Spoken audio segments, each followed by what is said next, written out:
Hello friends, আমি সুদীপ সামুই। আপনারা দেখছেন সুদীপ সামুই প্যাশন। আজকে আমি চলে এসেছি মায়াপুরে এবং সব বিস্তারে আমি সমস্ত মন্দির ঘুরে আপনাদের ভিডিওতে দেখাচ্ছি। আমার সাথে দেখতে থাকুন। আমার যাত্রা শুরু হলো নৈহাটি থেকে। নৈহাটি থেকে কৃষ্ণনগর লোকাল ট্রেনে পৌঁছে গেলাম কৃষ্ণনগর স্টেশন। ভাড়া মাত্র 15 টাকা। এরপর ট্রেন থেকে নেমে 1 নম্বর প্ল্যাটফর্মের দিকে আসতে হবে। ওখানে টোটো এবং অটো স্ট্যান্ড আছে। ওখান থেকে 30 টাকার বিনিময়ে অটো ধরে আমরা স্বরূপনগর হুলোর ঘাটের দিকে পৌঁছাবো।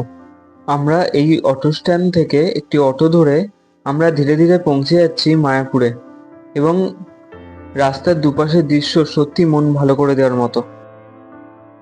এটা স্বরূপগঞ্জ হুলোর ঘাট এবং এর টিকিট হলো 3 টাকা এবং এখনো বিশ্বাস করা যায় না যে 3 টাকা টিকিট হতে পারে।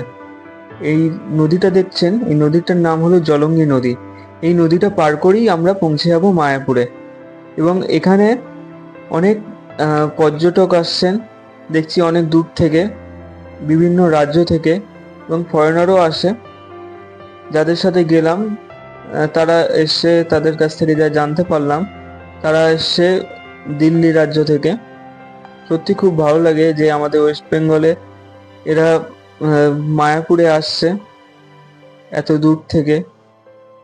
এখানে সবসময় টোটো অ্যাভেলেবেল থাকে, মাত্র ভাড়া 10 টাকা, 5 মিনিট থেকে 7 মিনিটের পথ। তো আমি ওই জন্য টোটো করে গেলাম না, হেঁটেই চলে গেলাম।